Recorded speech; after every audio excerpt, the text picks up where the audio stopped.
Ohio State has asked players and their parents to sign waivers regarding COVID-19. What's your take on this?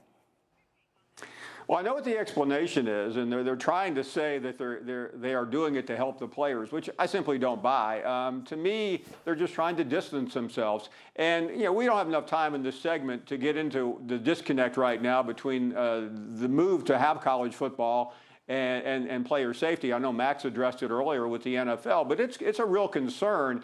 And I've yet to see administrators in college football come up with a suitable plan. And by putting a waiver out, it just sends the wrong message. It basically says, even though I don't know if it literally says this, we don't want to be responsible for what happens after you leave our facility. That's what this is really about. Gene Smith at Ohio State is saying, we're responsible and we'll make it safe for you while you're at our place, but if you go out into the community, if you go into a nightclub, if you go into a bar, that's not on us.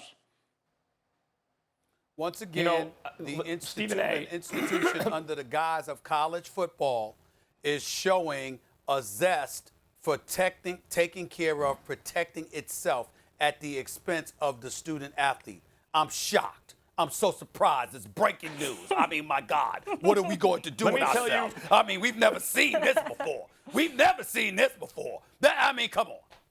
Same old, same old. Max, go ahead. Same old, same old. Yeah, let me just tell you what I really object to. Here's the explanation. Smith said the waivers intended for more, from ESPN.com. More for educational purposes than it is for liability. That's why we call it a pledge. We don't look at this as a legal document. Is it a legal document, yes or no? Don't talk to me like I'm stupid. Boy, I mean, I get heated behind this. Thank you. You're really trying to hoodwink people. Is it a legal document, yes or no? Answer the damn question. Don't say you don't look at it like a legal document because you don't have the weight of the court of law. Does a court of law look at it as a legal document? And it is not there to protect the kids. That is an outrageous statement. More BS. It's unbelievable. Just like it's one thing to even have the nerve to ask these guys to sign a waiver. It's another thing to come out and talk this nonsense. That's the reason you're doing it. Own it. Absolutely. You're 100% correct, Max.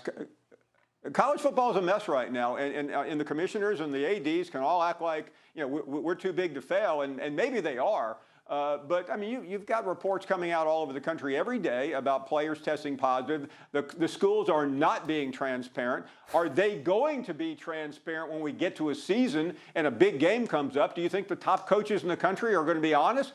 I don't think they are. So we are heading toward a very dangerous period here. I want to see college football. I want to see pro football. I want to see everything. But I also don't want to see people die because of the lack of transparency and integrity by the people that run the sport.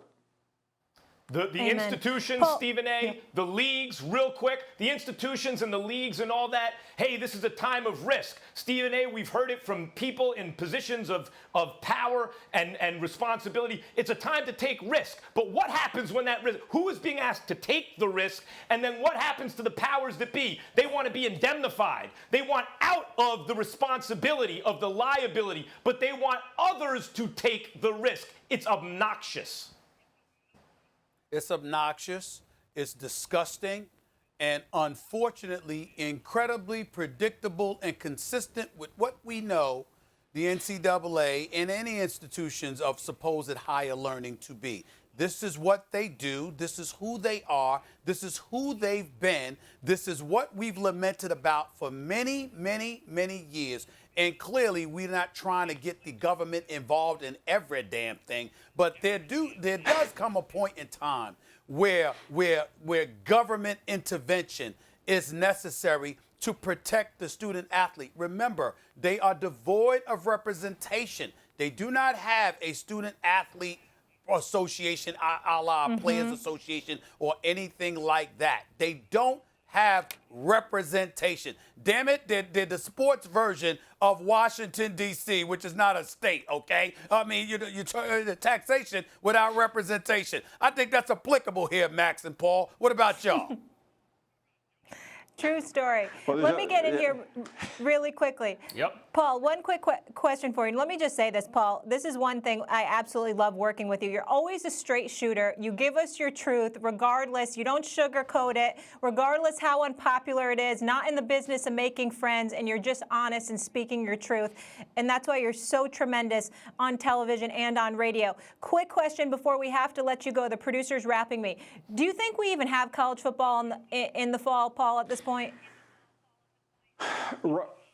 Right now, I do, but I will tell you, Molly, every day that this confusion exists, I am less confident of. If you had asked me 4 weeks ago, and I think you did, I was very confident. I was bursting with positivity, but I still don't see a cohesive plan. I hear a lot of rhetoric from commissioners and ADs. I hear the same thing every day, the concern for this, the concern for that. But it's different. I mean, they're having a hard time right now with voluntary workouts. How are they going to do when they get the teams in there in a couple of weeks for the fall training? And how are they going to do when they have 95 or 100 people hanging around a locker room? I don't understand it.